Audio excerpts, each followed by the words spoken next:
Assalamualaikum warahmatullahi wabarakatuh. Waalaikumsalam warahmatullahi wabarakatuh. Perkenalkan, nama saya Yudi Triana, mahasiswa PPG Darjab kategori 2 tahun 2022. Dan saya Priyatno, guru di SD Negeri Ketanggungan 5. Hari ini saya akan melaksanakan wawancara untuk keperluan mengisi LK 1.2 eksplorasi masalah. Ya, silakan. Yang pertama, masalah apakah di kelas Bapak ada peserta didik yang mengantuk atau kurang bersemangat dalam pembelajaran? Ya, terima kasih atas pertanyaannya. Memang ada 1-2 peserta didik yang mengantuk atau kurang bersemangat saat pembelajaran. Itu biasanya ketika saya tanya, itu peserta didik itu tidurnya terlalu malam. Karena sekarang itu seperti game online itu sedang naik daun ya, atau sedang tren di kalangan anak-anak. Jadi anak-anak ada 1-2 biasanya lupa karena terlalu asik main game, jadi mereka tidurnya terlalu malam. Jadi ketika pada saat pembelajaran mereka ada yang ngantuk. Terus karena efek mengantuk itu jadi kurang bersemangat dalam mengikuti pelajaran. Oke, seperti itu. Selanjutnya Bapak, menurut Bapak apa saja penyebab rendahnya motivasi belajar peserta didik? Baik.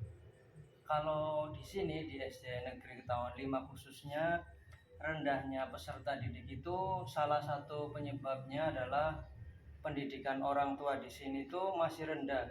Jadi orang tua mereka itu menyekolahkan anak itu hanya cukup anaknya bisa membaca, menulis, dan berhitung itu sudah cukup.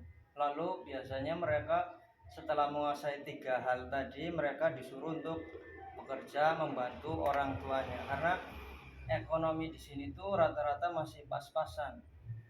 Yaitu untuk pertanyaan yang kedua. Selanjutnya, solusi apa yang dapat dilakukan untuk mengatasi permasalahan tersebut? Terima kasih. Untuk mengatasi permasalahan tersebut, yang pertama yang tadi siswa belajarnya yang tidurnya terlalu malam, itu siswa diberi masukan bahwa untuk bermain game itu boleh, tapi harus tahu waktu. Terus untuk yang permasalahan yang keduanya, kita memberikan masukan kepada orang tua bahwa pendidikan itu sangat penting, apalagi di zaman sekarang. Kita mau bekerja itu serba menggunakan ijazah. Terus perkembangan teknologi sekarang juga membutuhkan kepintaran kita. Jadi kalau misalkan kita hanya belajar hanya di kelas 4 atau hanya kelas SD saja, itu nanti kita bisa tertinggal dengan teman-teman yang lain. Selanjutnya, poin yang kedua, ditandai dengan apakah keberhasilan pembelajaran? Baik. Keberhasilan pembelajaran itu kalau di kurikulum 2013 khususnya itu berarti peserta didik itu sudah menguasai kompetensi inti. Yang pertama, kompetensi inti yang pertama adalah spiritual. Spiritual itu artinya bagaimana peserta didik itu bisa memaknai tugas mereka. Contohnya misalkan ketika peserta didik di sekolah, peserta didik itu tugasnya adalah untuk belajar, menghormati guru, terus patuh kepada tata tertib sekolah. Terus misalkan peserta didik itu pulang ke rumah, itu peserta didik bisa sebagai anak di rumah, sebagai anak yang berbakti kepada orang tua. Kalau orang tuanya sedang sibuk, ya mereka membantu. Terus kepada teman-temannya atau kepada tetangganya, mereka itu harus yang sopan atau berbuat yang baik, seperti itu. Oke, terima kasih Bapak. Selanjutnya, yang B, menurut Bapak apa penyebab rendahnya kemampuan peserta didik dalam memahami materi yang disampaikan guru? Penyebab rendahnya kemampuan peserta didik dalam menyerap materi apa yang disampaikan oleh guru adalah biasanya itu guru itu sudah langsung menyampaikan materi ketika kondisi peserta didik belum siap. Jadi guru itu masuk langsung saja menyuruh peserta didik berdoa dan menyampaikan materi yang akan diajarkan pada hari itu. Apalagi terkadang ada guru yang langsung memberikan tugas, jadi peserta didik itu belum siap. Jadi yang mereka serap itu akhirnya tidak maksimal karena peserta didiknya belum siap. Jadi guru itu sebaiknya menunggu atau mengkondisikan siswa supaya siap dalam menerima pembelajaran. Seperti itu. Terima kasih. Selanjutnya, poin yang ketiga, bagaimana cara Bapak dalam mengomunikasikan perkembangan peserta didik dengan orang tua? Terima kasih. Perkembangan peserta didik sekolah khususnya dalam mengomunikasikan kepada orang tua itu, yang pertama itu biasanya ada rapot.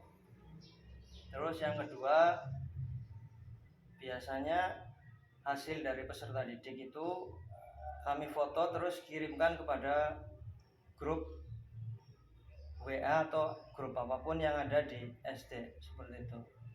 Selanjutnya, menurut Bapak apa penyebab kurangnya komunikasi antara guru dan orang tua? Terima kasih atas pertanyaannya. Jadi kurangnya komunikasi antara guru dan orang tua itu, kalau orang tua di desa itu biasanya orang tuanya itu sibuk bekerja.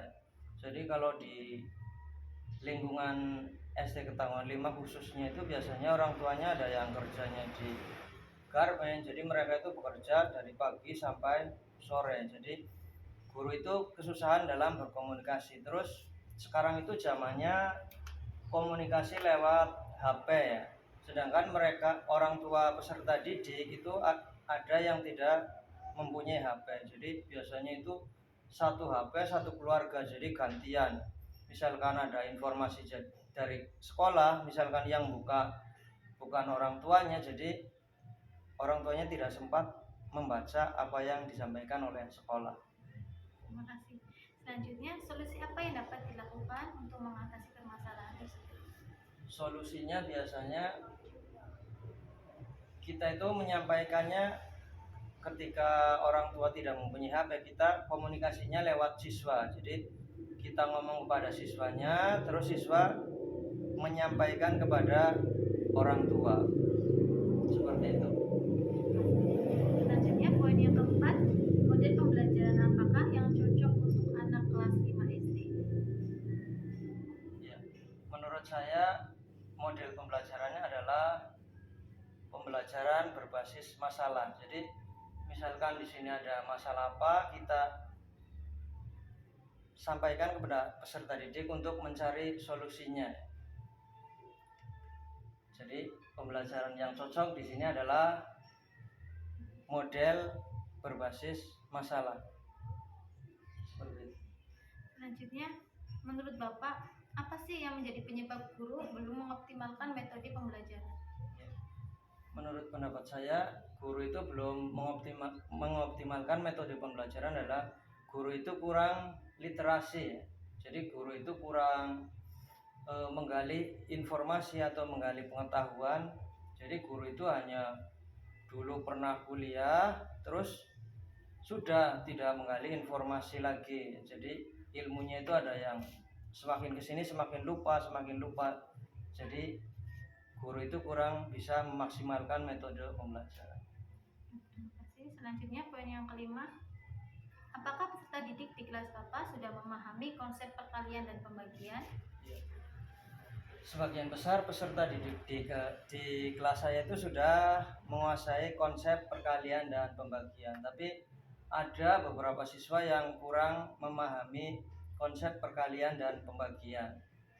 Menurut Bapak, apa sih yang menjadi penyebab rendahnya kemampuan peserta didik dalam memahami konsep perkalian dan pembagian?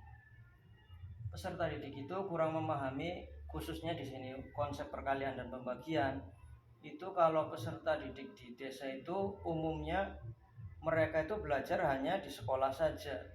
Jadi ketika di sekolah diberikan pelajaran, pulangnya itu mereka sudah tidak dipelajari lagi. Dan terlebih lagi ada siswa yang ketika diberikan materi itu tidak tertib ya. Jadi di sekolah menerimanya tidak maksimal, ketika di rumah sudah tidak dibuka lagi. Jadi mereka itu sulit untuk memahami konsep perkalian dan pembagian. Terima kasih. Poin yang keenam, seberapa pentingkah teknologi dalam pembelajaran? Untuk era sekarang atau tahun ini,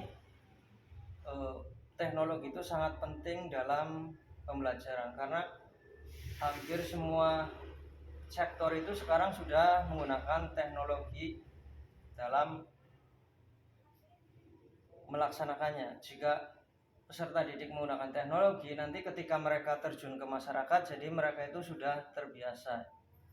Contohnya misalkan kalau pembelajaran itu online menggunakan HP ya, misalkan mereka terjun ke masyarakat, nanti misalkan mereka mau mengerjakan apa, misalkan beli online atau apa, mereka sudah terbiasa dengan teknologi tersebut. Selanjutnya, apa yang menjadi penyebab guru kurang optimal dalam pemanfaatan teknologi dalam pembelajaran? Guru kurang optimal dalam memanfaatkan teknologi dalam pembelajaran karena guru tersebut pun kurang ahli atau kurang menguasai teknologi tersebut. Karena biasanya yang kurang menguasai teknologi tersebut itu guru-guru yang sudah sepuh. Jadi yang dulunya waktu mudanya belum ada teknologi, sekarang ada teknologi, jadi mereka itu kurang menguasai. Tapi untuk yang guru muda-muda, insya Allah sudah bisa menguasai teknologi. Jadi yang muda itu insya Allah bisa memaksimalkan teknologi yang ada. Terima kasih Bapak atas jawabannya. Pertanyaannya cukup. Terima kasih atas waktunya barangkali ada yang mau disampaikan. Ya, saya juga ucapkan terima kasih atas wawancara yang dipercayakan kepada saya. Saya juga mohon maaf apabila ada salah-salah kata atau salah-salah kata apa yang saya sampaikan. Sekali lagi saya mohon maaf yang sebesar-besarnya. Sekian dari saya. Assalamualaikum warahmatullahi wabarakatuh.